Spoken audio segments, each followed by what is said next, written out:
A very good afternoon to one and all present here, and a good morning to Sir as he's joining us from Ireland. So, I invite all of you to the Alumni Talk session hosted by the Alumni Cell. And today we have Mr. Yella Reddy Yelluru. For a brief introduction, Sir pursued his electrical engineering in the batch of 2012 in IIT VBS.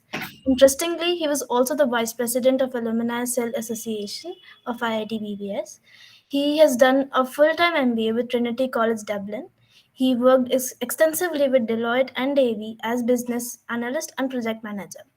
Currently, he works in 11 Europe as a technology governance manager. He has worked with Fortune 500 companies on their digital transformation and technology strategies. So we are grateful that you accepted our request and you're here sparing your precious time. Now, I would like to invite Sir as he gives his insights on the topic of career opportunities in foreign markets. Thank you, Yeah, sir. thanks. Thank you, Vani, for the little introduction there. I wanted to give a little introduction about myself, but that's fine. Um, Again, before I studied at IIT Bhubaneswar, we had one of the first batches which studied at IIT Bhubaneswar. We did our first year in IIT Kharagpur. I come from a small village in Andhra Pradesh, and I studied in a town, and then I moved to Hyderabad to do my intermediate, and then I came to Bhubaneswar. And I worked with Deloitte, as Vani said, for 5 years as an Oracle Financials consultant, and I had opportunity to travel across Europe and Asia Pacific. And back then, I was already in consulting. I wanted to do an MBA to get into strategy, management, and administration, especially around operations. And I decided upon chose Ireland primarily because I was getting a great scholarship. I was paying much less than what the MBA fees in India was back then, and it's an English speaking nation, and the work culture within Ireland is very similar to that of Europe. And it's there, it's 9 to 5 job, and you get time to do what you want, and it's less stressful, and they enjoy life as it comes along rather than running a rat race. And I chose Ireland for some of those reasons. But again, Trinity College Dublin features in the top 100 universities, as well as the MBA itself features in top 100 MBAs.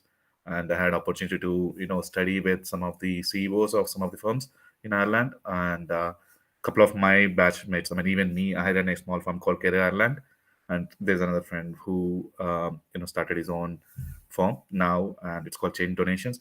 So I got opportunity to not just work with the high level directors with coming from different countries, but also got to work with younger folks who are entrepreneurial in nature, and who started off after MBA. And yeah, as Vani said, I worked at Davy, which is it's a stockbrokers, and they're in financial services. As a business analyst and product manager, I currently work at L1. It's a payment processing company, which sits between the acquirers and the banks, and who pays the customers in instead of the banks, with respect to payments. And I work primarily in technology operations strategy. Finally, I get into a role which I actually wanted to do, where I lead infrastructure modernization to portfolio investments to building teams to build products for our customers. And yeah, these three are my major responsibilities in my current role.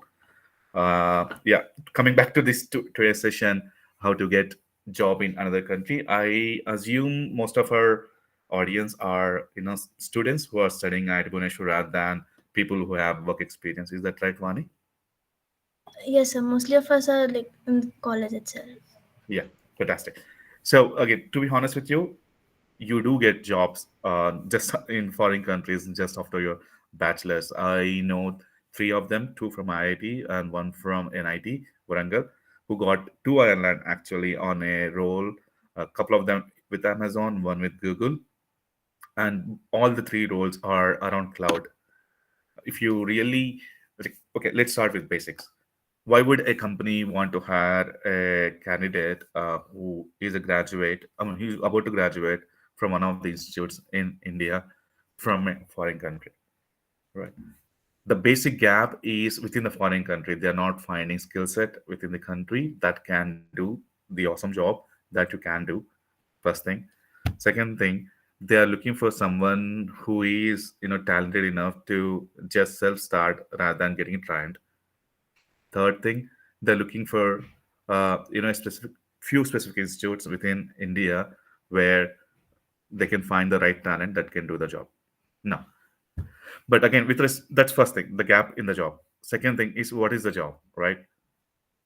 Not all companies have all roles that are not having right talent in the country. Like for example, in Ireland, data analytics, there's a lot of talent within Ireland, so they don't really hire from outside Ireland. But software development within Ireland, there's not much talent, so they actually hire from India, uh, some people from Philippines, and some from Poland. A lot of US come here, even from US, they hire to get them into Ireland. So if you're choosing a country or a job, you need to see what jobs are hot there. I mean, what jobs do not have talent within the country, and you also need to see which companies hire from those countries. For example, from Ireland, Microsoft, Google, all the Mang and Fangs, they hire from India. Even the big four like Deloitte, EY, PwC, KPMG, they are from India. These days, even the smaller companies, even startups, they're hiring from India because it's very cost efficient for them, and it's easy to create job permit applications, and within a week from the hiring day, they can have the candidate sitting in Ireland, to work. But that may not be the same true story for other countries, right? Like in US, uh, you do hear, right, a lot of US companies hire from universities, and one of the key problems they do have is the visa with respect to H1B. If you do not get H1B, they file for L1 and take you there. But again, there is gap where you need to depend on few permits which are based on lottery system when it comes to US. But when it comes to Europe, Ireland, even UK, the work permits are very simple. Very the processing is very fast, and the IT talent within these countries is not much. So European countries as well as UK and Ireland, they always look out for people who are technologically sound. When I say technological sound, they're working on something niche. The company is working on something niche, and the candidate is also working on something niche. The common thing which I found in the three guys which who came to Ireland just after graduation is they all are part of Google Scholar internship, and that kind of they made connections there, and they spoke to people within Amazon Ireland, got connections, and they applied for jobs, and they had something on their resume that they can showcase as per in the form of internships or even a 1 year experience, and they were able to you know get the interviews, and during the interview they really showed what their talent is. To be honest with you, in the Western world, most of the people are inclined towards administration or finance jobs, less towards IT.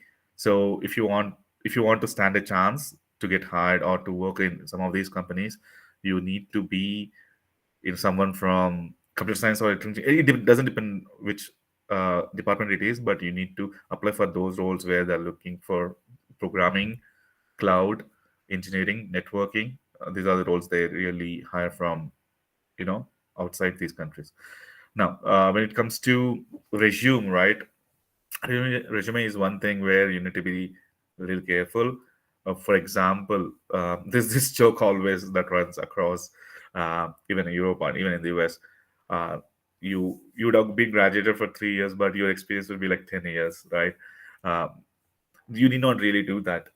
You need to show how much impact you created in those 3 years, and resume is very important to get job, because that's how they get to know you first, right? Unless until you have a referral, or unless until you met a person from the company who was in India during a workshop or during a hackathon, and you created an impact and they really liked you and they hired you from India. So that's a rare case, because most of the companies which don't really hire from India, they run hackathons and stuff within these countries to find the talent. Only then, if they're not finding any, only then they look out for applications which come from other countries. So resume is your first step to prove what you are, to show what you are, to tell what you can do. The third thing is convincing HR, right? It's just not applying for a job. Like if you, the best platform to apply for jobs anywhere in the world is LinkedIn, primarily because you can see the person who has posted the applic- yeah. Uh, sorry. So you can contact the person, you can contact the people from that country, connect to them, find out. I mean, you can do this during your final year or even pre-final year. Make those networks, create those networks. Those networks will help you in getting jobs even as a undergraduate. But again, you need to have something to show, winning hackathons maybe, or uh, you know doing great work on GitLabs under hacker and showing your portfolio. These things do matter, and networks do help you in getting the referral, right? In that, if you have network, you can bypass HR. If you can't have networks, then while applying for a job, you can see the HR contact, talk to them even before they call, so that it's like a little nudge. Imagine a lot of people face problems applying from the same country. Doing that from India is a different ball game. So you need to nurture a lot of people. You need to show that you are purpose driven person, and you need to have a lot of drive to make sure that people know you, and you are in their minds. So that's the third thing. You need to work with HR or bypass HR through a referral, create networks. And the fourth thing is apply. A lot of people apply for a job and wait for for a call so that you get invited to interview. That doesn't work even in India. You need to apply for like 100 jobs to get few interviews and crack along. So if you're applying for a foreign country with little to no experience, you need to apply for a lot of jobs. You need to talk to a lot of people through LinkedIn. I mean, even messaging, make those connections. It may take a few months to get interview, or it may take a year. It depends. But if your CV is good, if you have right networks, the chance of getting interviews is pretty high. So once you do, like, I mean, don't get boggled down like, you did 100 applications and you got 100 rejections. Doesn't matter. The law of averages do catch up. I mean, the law of averages that basically means if you keep trying a certain thing, you fail like 100 times, but on one at one time you can pass, like what Thomas Alva Edison did, right? So it catches up. Keep applying. It's a struggle, but keep applying. You'll get there. Now, the fifth thing is the interviews actually. I mean, the interview in itself, right? How do you, I mean, I'm pretty sure we would have a few sessions on how to do well in the interviews, but the interviews which the international companies, like any company from Europe or US, what they do really in the interview is they test not just the knowledge, but they also test your behaviors. They check your competency, they check the way you think, the projects you did. So it's a holistic thing rather than just do you code or not. For most of the coding jobs, you'll have a technical round upfront where your technical knowledge is tested, and then you'll have an interview with hiring manager. And once you can convince hiring manager that you are the right guy, then it's like you get the job. Hiring managers are very important in UK and, I mean, within Europe and US, primarily because you will be working for their team. If they are convinced that you have the right talent and you have the right competencies and behavior, and he will actually tell the director, okay, this guy is good, so hire him. The final round with directors or head of the department are primarily, they just want to know you because they may be working with you indirectly, and those are easier rounds. So the difficult round will be with hiring manager. If you can convince hiring manager, it will be fantastic. But do follow frameworks that these countries look for. For example, you would have heard about STAR technique to answer competency and behavioral questions.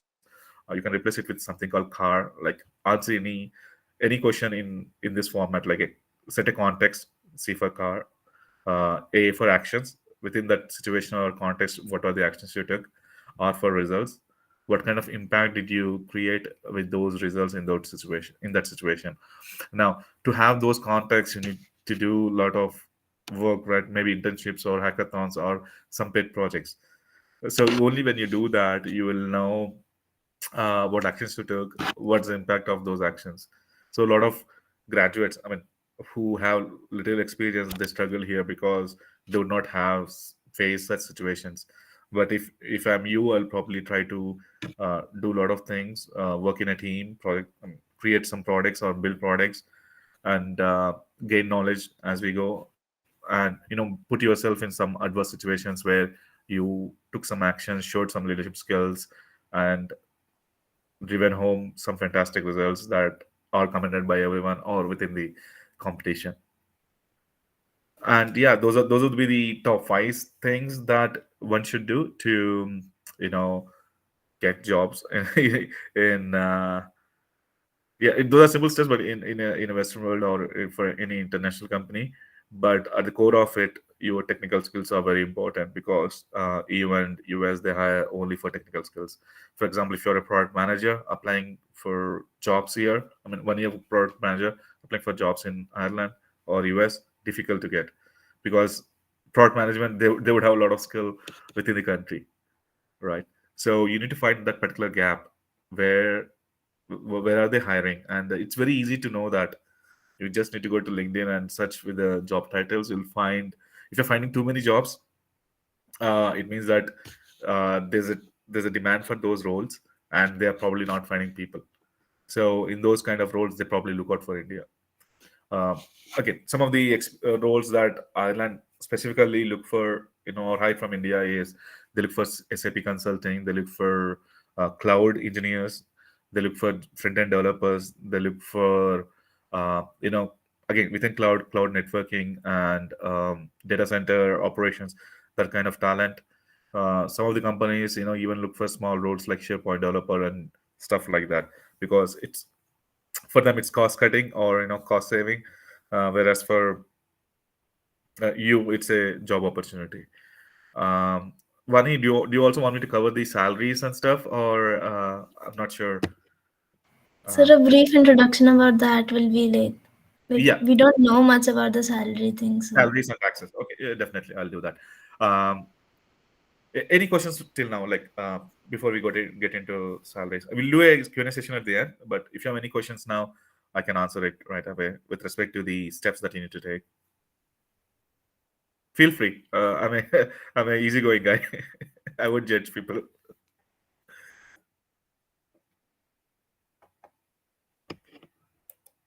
or else you can put the questions in chat. Vani can pick it up later. I think you can also put questions in yes, anonymous. Sasha. Yeah. Yeah. So, so when it comes to salaries, definitely US has huge salaries. Uh, Nothing to hide from it. And even the taxes in the US, it depends on the state. If you're in the in the East Coast, you'll pay less taxes, but on the West Coast you'll probably pay more taxes. But California, there's like states like California, you pay more taxes. Texas and the middle Ohio stuff, you will be paying less taxes. But in Europe, the taxes are really high. The reason is simple. In the US, the medical care and social security, everything is not covered by uh, the government, whereas in Europe, your medical, school fees, everything is covered by the government.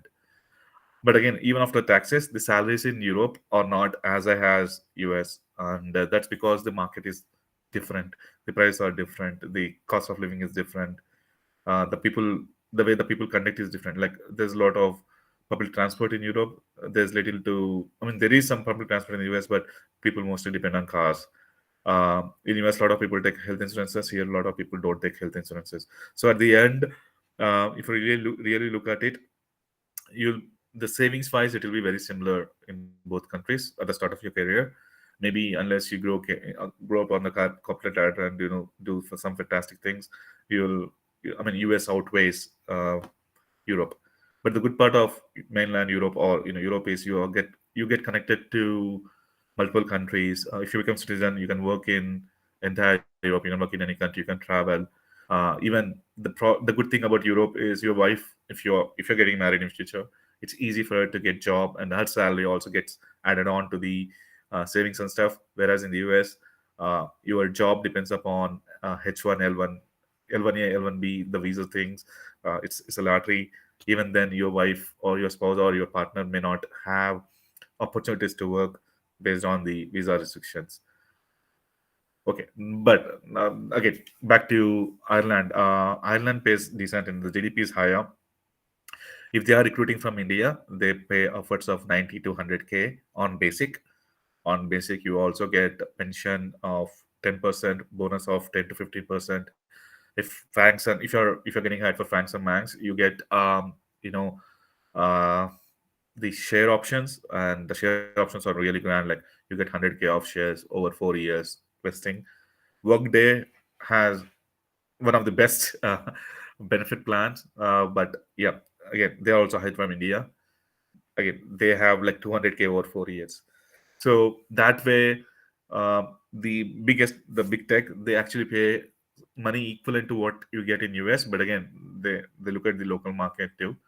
You would probably get 150K to 160K overall in compensation if they are hiring for you they're hiring you from India for very good role here. That salary will be similar to even for experience. If they're hiring you at grad level, they definitely see that you got right skills that that they can use right away. Even if you're experienced, they wouldn't really judge a little to no experience or experienced guy. They see how you do in the interview and they look at your portfolio of work. um, yeah, that would be salaries here. In the US too, from my observation, it's similar when it comes to hiring from India. But again, later, like as you grow up your corporate ladder, the salaries in the US outweigh the salaries you get in Ireland. But again, within Ireland, if you're getting hired for companies which are not big tech, you would probably start off on again. The calculations, this is how you need to calculate. When I say basic, the total compensation will be 20 to 25% higher than the basic. So an average of basic of 65 to 70K, you can expect something like that with little to 3 years of work experience if you're moving from India to a firm which is not big tech. Yeah, that would be the salary range, Vani. Salary, next comes housing. uh, it's not just right when you choose a country, right? A lot of people think, I just want to go to a European nation or US, but they don't look at what's the cost of living, look at housing, look at medical and hospital, look at the party scene, look at the networks, look at the startups, because all these things matter if you really want to settle down and to become citizen of that country, right? And from my observation, the cost of living in big cities like Dublin, London, Paris, it's higher. If you go to outskirts or in suburbs or some towns nearby, it will drastically come down, but you may need to travel. Good thing with Europe is you have good public transport, whereas in the US you may not have public transport. That's one of the things. Cost of living, the rental is the huge part of it. Let's say on a 60K here, you get 3,500 euros a month. And if you take a two-bedroom house for yourself in Dublin, you may need to pay 2,000 to 2,200 euros per month just on rent. But if you move to the suburbs of Dublin, which are like 1 hour to city center, you get it for 1,700. If you go to another town, you get it for 1,300. So it depends where exactly you're staying. Again, based on that, your lifestyle also changes, right? If you're in Dublin, you get to city center, you enjoy your life, you go to pubs every day or meet friends. If you go further, you wouldn't have much contact, or you need to travel 2 hours or 1.5 hours to come to just meet your friends in the city. So these things also matter whenever you're planning to move. Sometimes I feel you kind of save a lot of money in India when compared to the Western countries, primarily because the rentals are cheaper, the food is cheaper. Here, if you move to Western countries, you mostly cook yourself because eating out is kind of expensive. You can eat out like once in a while, once or twice a week, but doing that every day would probably will be harmful to your health because you'll probably go for fast food. Will also be harmful to your pocket because you spend like 15 euros for a decent meal. So these are some of the considerations you need to take when you are moving from if you're after getting job in these countries, or even looking for countries where you want to move to. This is something you need to really take care about. And again, within Europe, if you move to eastern part like Poland, Latvia, Lithuania, the salaries are much less. If you go to western part like Netherlands, Germany, Ireland, and UK, the salaries are higher. To be honest with you, within Europe, UK and Ireland pays the best salaries for the technology skilled people. UK pays fantastic salaries for finance related jobs. Yeah, that's the overall story. About salaries, about cost of living, rentals within this part of the world. The other way. the easiest way is to do masters in these countries, right? So if you do masters, you get opportunity right away and you get jobs. That's the easiest way. The master's fees within Ireland, or I mean, within Ireland is very less.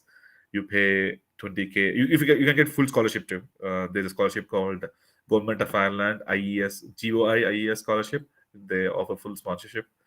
Uh, just the cost of living is what something you need to take up, but you can work part time, which covers up for the complete expenses. So the fees here are around, if you don't get scholarship, it's around 15K to 20K per year, and master's course is just 1 year here. So 15K to 20K in Indian terms is 12 lakhs to 16 lakhs. Not too expensive. It's not like US. In US, you pay like one CR if you don't get scholarship in Ivy League. But in colleges like Trinity and UCD, those are the two best colleges here. You don't pay much. But in UK, you pay a little higher. You pay upwards of 40K as an international student. So if you're like me, who do not want to spend money on education and try to get good scholarship, yeah, Ireland is a good country to do your masters. If you have experience, like 3 to 4 years of experience, I would advise doing MBA here, primarily because work you study in a multi-ethnic setup, a small cohort, but you also get networked with the CEOs and senior directors in some of the big firms here. So the number of job opportunities you get just multiply. Yeah, that's the easiest way. Toughest way is having little experience but applying for the big techs and other companies. The middle way is, not if you don't want to study, get 3 to 4 years of experience and then apply, because that definitely increases your chances, because you also have good 3 to 4 years of experience in what you're doing. Yeah, Mani. Open to questions. Yeah, that's the that's the complete story of how to get opportunities. I may sound high level, but at the end, if you really look at the detailed part, you are the one. You need to prepare proper resume and keep applying. The more jobs you apply, the higher the chances of you getting job interview, higher the chances of you getting a job. Work permits wise, it's very easy in Europe. In US, it depends on the L1s and the L1 and H1s. But yeah, in Europe, you don't have that issue. We'll be open to questions. Like if anybody of the audience has any question, they're free to ask now, right, sir? Yeah, yeah, they can definitely ask. Uh, we also It, have it, can be circulated a any, it can be any stupid question, but yeah, you can definitely ask. Doesn't matter. yeah, we had also circulated a Google form to them, and we received pretty much questions. Like if Yeah, nobody of the audience has any question, I would continue with that. yeah, sure. So, like one of the question which we got was, what is the most important technical skill required for an engineer to venture into the like the finance world? For finance role, my advice is to do CFA certification. If you are in undergrad, you want to get into finance roles, do CFA, at least level one. That's industry standard. Like people who do all three levels in CFA, they eventually end up as CFOs in most of the firms. And my advice is just focus on one certification, which is CFA. So one thing I would like to know was like, what does a technology governance manager really do? Yeah. So as I said in my job, I mean earlier introduction, as a technology governance manager, my primary duty is to look at resiliency of the products and applications that we built in the firm. If, for example, PhonePe, let's talk about PhonePe. If PhonePe is not working, it means that the operations behind PhonePe are not great. The application itself is not resilient. It's not available. There's high latency, and it's not scalable. So my duty is to run projects and programs where we ensure that all the applications are available all the time, and there's no downtime, there's no latency, uh, there's a scalability. We also modernize uh, cloud support. I mean, one of the main projects which I did was we moved from private server-based applications to we deployed our applications in cloud. So the projects can go from anything to anything. It can be regulated project, but the core part of it is to ensure all the applications and products that we have at the firm to be available for the customers all the time, like resilient. Yeah. Also, this might sound like a little off topic, but Yeah, that's fine. international markets International markets were deeply affected by the present geopolitical situations, like in Europe, especially. So, like, was the work also affected by that? No. See, just like in India, let's say Indian government is doing few regulatory changes. Yes, regulatory changes will impact if you're in that space, like if you're in financial services or if you're in legal, that kind of space where law has a lot of impact in what you work on. Yes, there is an impact. Like if you talk about crypto, crypto doesn't have any regulation. So if Indian government says you're taxed 30% even at the transaction, then you saw what the impact was. Immediately there's no investment on crypto. But most of the jobs, there's little to no impact on what you're doing. You actually build, for example, I'm in payment processing services, right?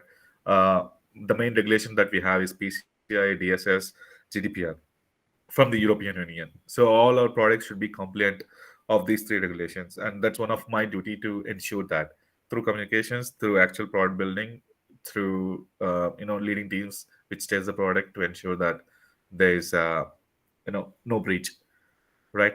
So that way, yes, you get to see that, but impact wise, geopolitics on job searching, not much. But recession will do a play, will have a play.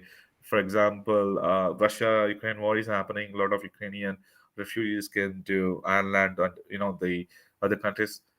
uh, they primarily did not impact the company, but because of that, the government expenditure has increased. The companies had to pay more taxes because Ireland also changed the tax regime. Things like this will have an impact, but with respect to number of jobs, they still need people to build new products or even to maintain what the products they have, the applications they have. So that does create a lot of jobs. And Ireland, even US, even some parts of Europe, they are very entrepreneurial in nature. When I say that, there are a lot of startups. If you look at unicorns from Ireland, you can see some great names. Like Stripe is also founded by Irish brothers. So there are a lot of startups that are being there. There are a lot of new technology which will create new job opportunities.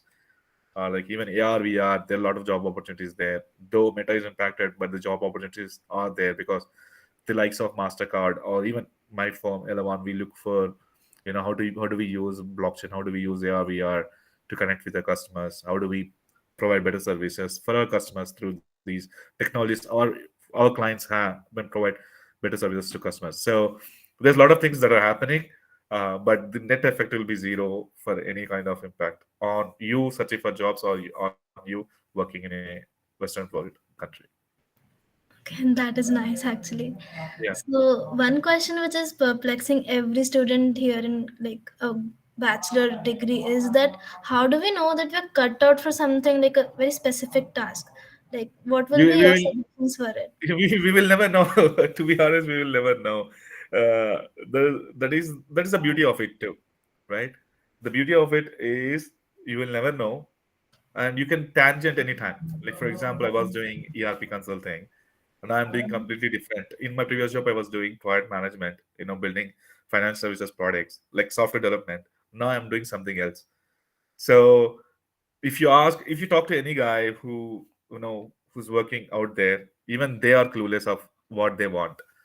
It's always, you need to reimagine, reinvent yourself at different points of your time to align with what your goal, final ambition is. Like for example, your final ambition is to set up a firm by yourself, let's just say.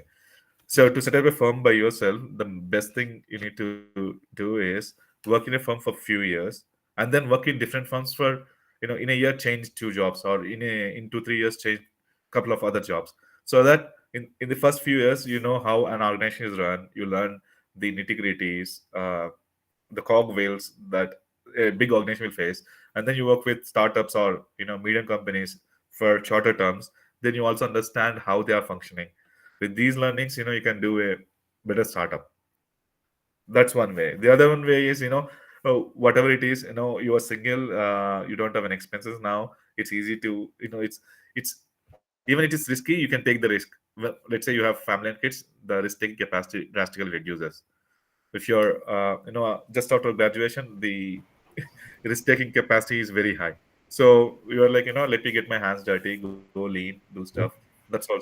Anything. The thing is, we can't really say this thing works for everyone because everyone is very different. So everyone has their own path to take, but they need to get exposed to multiple things again based on where they are in their career, or if I mean, the one thing which I come from a village. My English was too bad when I was in college. One of the things, primary goals that I had was, not just to excel or in the coursework, but I also wanted to improve my comp skills. And I got into a better stage, but now again I moved. I worked with. The thing is, in college we don't really get exposed sure, to speaking with the Americans or Europeans or British. We do get a lot of opportunities to watch a lot of movie series, TV series. That kind of helps, but it wastes a lot of our time. But once you are in the workforce, if you work for a multinational company, you get to work with these folks, and you really understand what's the right way to pronounce words. You need not really fake accent, but you'll at least understand what's the right pronunciation. How do we communicate? How do we do things that are clear for them to understand us? You know, once that's done, you are in there. The comp skills is something which I build on, and I would advise everyone to build on uh, in undergrad, because that gets you a lot of opportunities. That helps you in growing up the career corporate ladder, because the other things like technical skills and all, yeah, you can improve any day. You know, within a month you can learn a programming language. Within 2 months you can build applications, but comp skills take a lot of time. It can't be done in a month or two. Yeah. Hope that Yes, answers. yes, sir, it does. So one more thing, like you just answered right now, that you've worked with a lot of multi-ethnic people. So I would Yeah. like to ask, like, how does that improve you as a professional? Yeah, that actually is an interesting question. Like, uh, the first thing, in India, within South, or if you go to different states, the cultures are different, right? There are few things you can't tell to few people from a different state, right? These are culture nuances that we need to be a little careful of. Like, for example, if you're working with a Japanese client, their culture is different, right? If you're working with the Chinese clients, there's different. The American client is different. Like, you're working with Middle Eastern countries, they don't drink. The mindset is different. So to excel in any work setup, you will be working with multiple diverse minds. So diversity, inclusion, are very core part of any organization, which are multinational. So if you talk to people, if you make friends, you understand what their culture is, what the story is. You also get to know the places, the food, and these things. If you're meeting a Japanese client for the first time, you can talk about those things, and you can make that connection. That kind of helps in bridging the gaps, or even have a little friendship there that will help you eventually sell the product or get the client provide services. So that kind of exposure you get through working with multi-ethnic people. Like, the Brazilians, they party a lot. You wouldn't know that.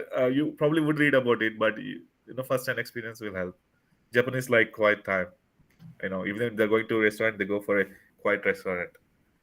We Indians, we are like, if we eat anything, we can stand and drink coffee, or but some people, like, they want to sit properly. Like, if you talk to someone from there's a like, huge difference between British and Irish itself. That the way they look at life, the way they do things, it's because they're brought up in different ways. So those things also you get to learn if you study in a multi-ethnic work in multi-ethnic environment, or study in a multi-ethnic environment.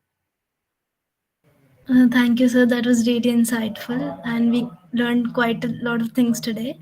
And we Yeah. really thank you for sparing your time and coming here and joining us in the meeting today. Yeah, thanks, Wani. Thanks, Sakshi and Ria. Thanks for inviting. Happy to share. Open to future sessions too, in a different Yes, sir. topic. If that's good. Sure, Yeah. sir. It was a pleasure having you here. Surely Yeah. No we'll worries. have surely we'll have some other events and other sessions as well in the future Yeah. too. Sure. Sure. Sure. Thanks, Thank Ria. you. Thanks, Wani. Thank you so much. Take care. Enjoy. Have a good Sunday.